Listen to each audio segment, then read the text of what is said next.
Alrighty, welcome back, everyone. We just broke down the battle for the Cy-Hawk Trophy. We have Iowa State. So much fun every week two of the college football season. I do have Iowa State winning that one, 24-20. If you check out that segment, I did mess up the graphic on that one. I have that flipped. I do have Iowa State winning it, but at the end of the day, going to be a really fun game, and maybe the graphic was trying to send me a sign that Iowa might just win this one. But I'm going to stick with Iowa State for the time being. But let's jump into the rest of the early window. We have a couple of games that I want to break down for you here. Arkansas against Oklahoma State. We have Kansas State against Tulane. We have Georgia Tech against Syracuse, a ranked Georgia Tech against Syracuse. So I want to get into all of this. A ton of really, really fun games in that early slate. And I think for me, it's got to start with Arkansas, Oklahoma State. This is one of those games that I have very little beat on. This is two teams that are obviously coming in from two very different directions, but Arkansas looked really good. That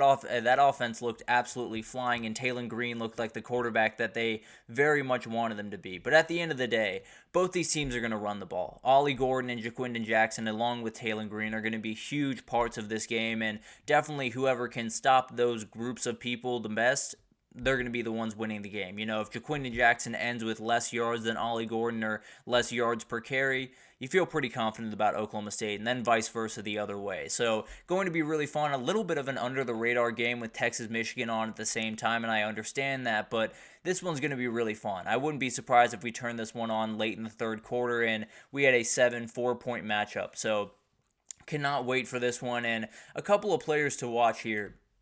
Luke Haas, I can't quite get that one down, but I believe Luke Haas, a very talented tight end for Arkansas.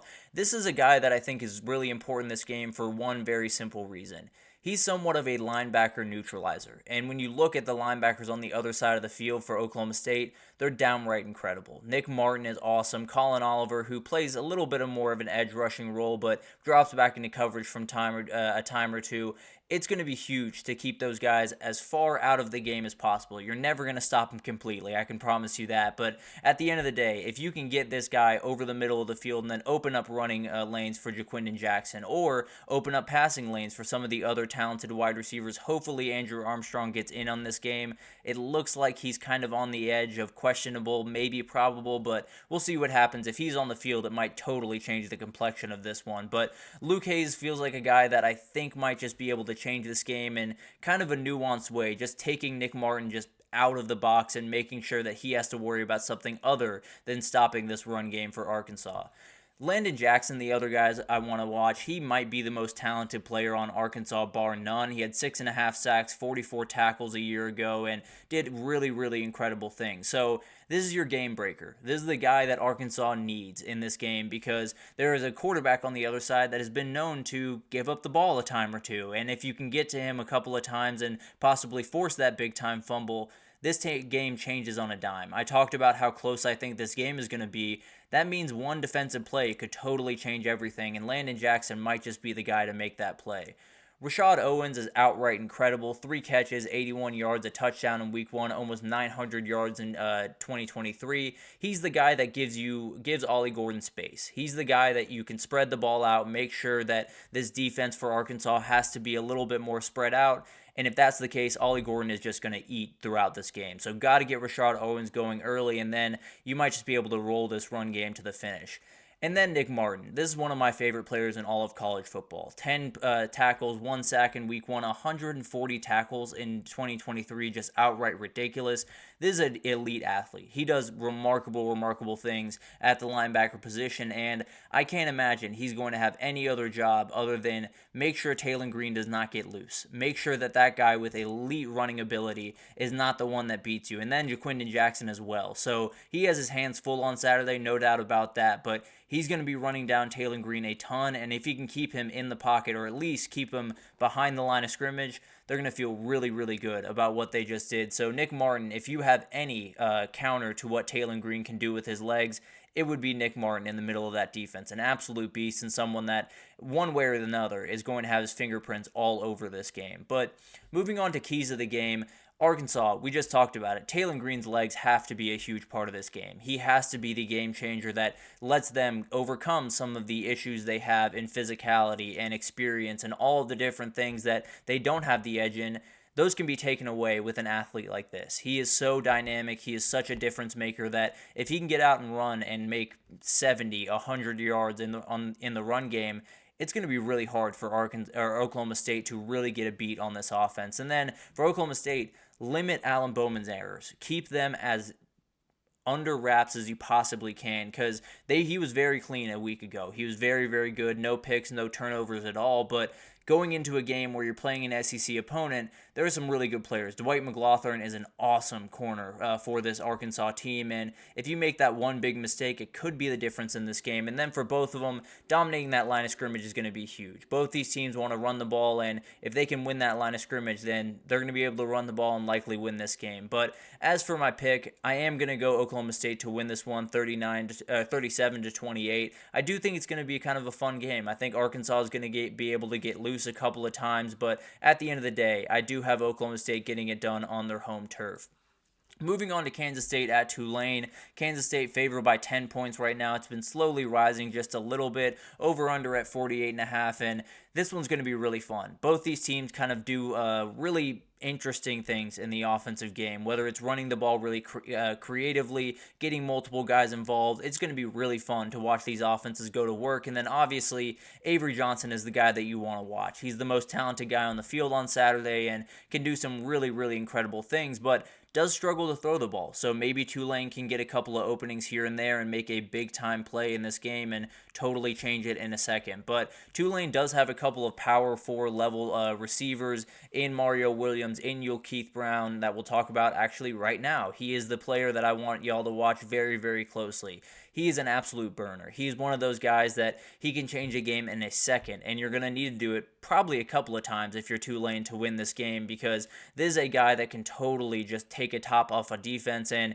if he does that, then this crowd that you have behind you is going to get into this game, and that could be a total game changer as well. Kansas State going down to Tulane for this one is one of the bigger storylines going into this game. And then on the defensive side of the ball, Jalen Geiger, I know he's wearing a Kentucky jersey, could not get one with him in a Tulane jersey, but very talented kid coming over from Kentucky. And he's one of those guys that he's really, really instinctual. He plays the game really smart, plays the game really, really in a veteran style. And I think when you look at Avery Johnson, there's going to be wayward passes. There's going to be a couple that get away from him and just don't go exactly the way he wants to.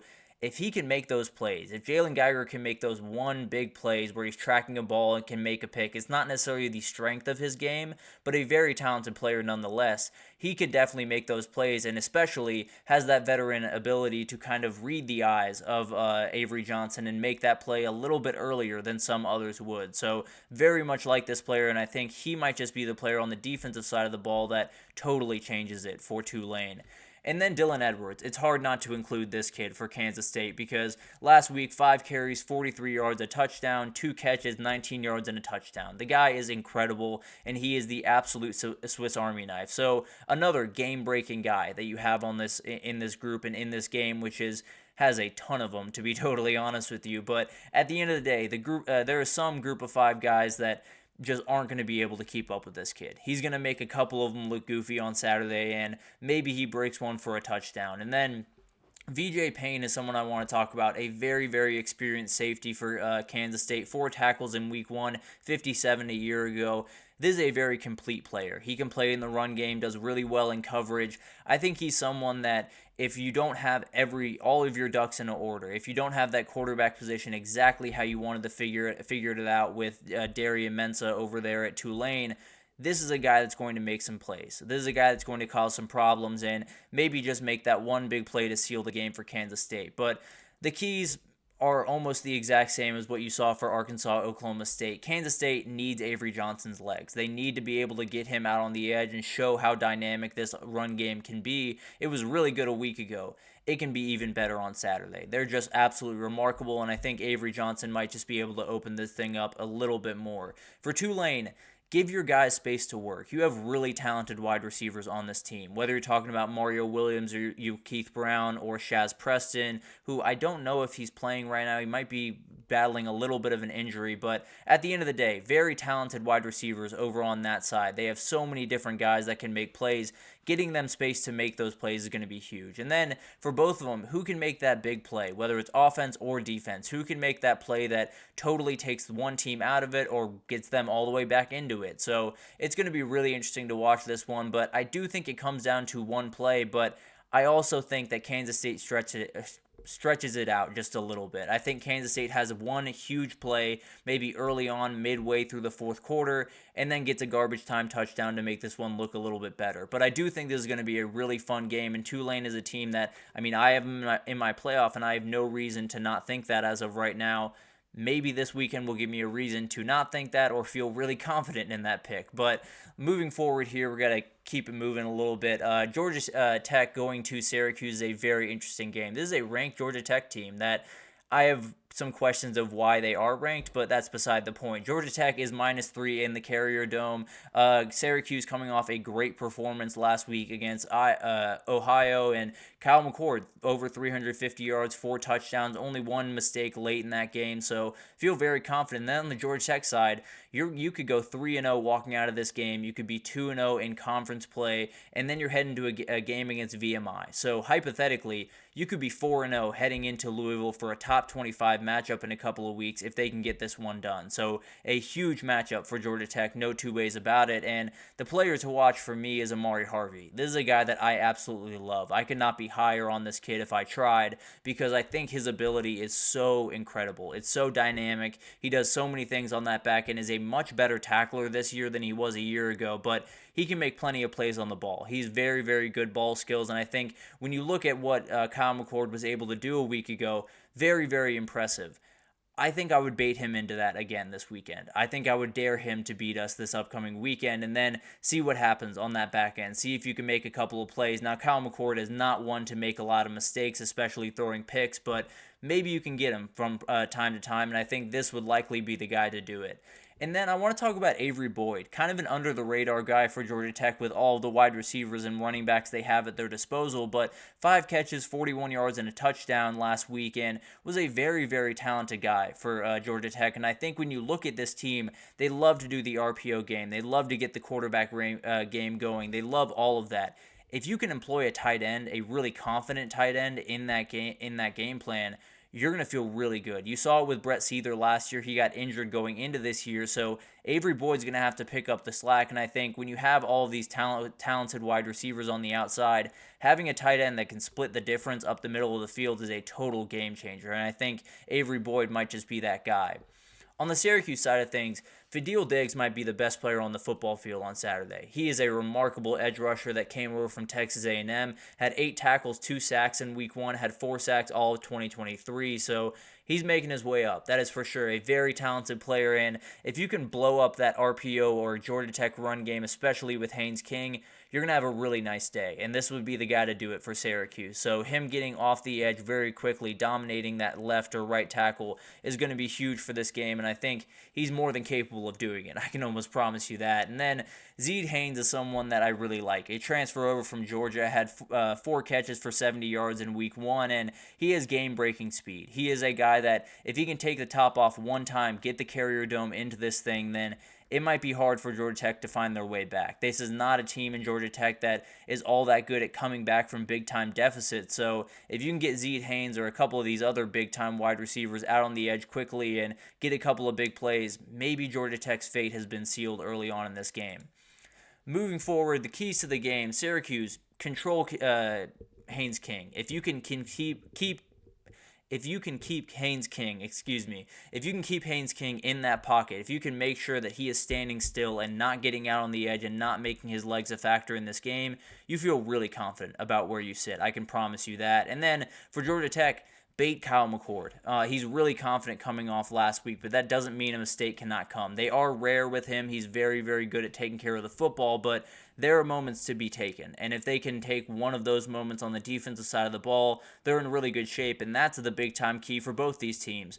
You might just need one big defensive play in this game. Both are really, really good offenses and are going to lean on that very aggressively throughout this year. If you can just make that one play, whether it's Amari Harvey or Fadil Diggs for Syracuse, they can make those big plays and possibly change this game. But at the end of the day, the team that I think is going to end up coming out on top is Georgia Tech. When I watch this Georgia Tech team, it's no longer a team that I think is super variable. It's no longer a team that I think could play really well one week and then fall off a cliff the other. I think they're going to be really complete pretty much throughout this year. And I think they're going to be able to play these games where Syracuse is roughly around the same level as Georgia Tech.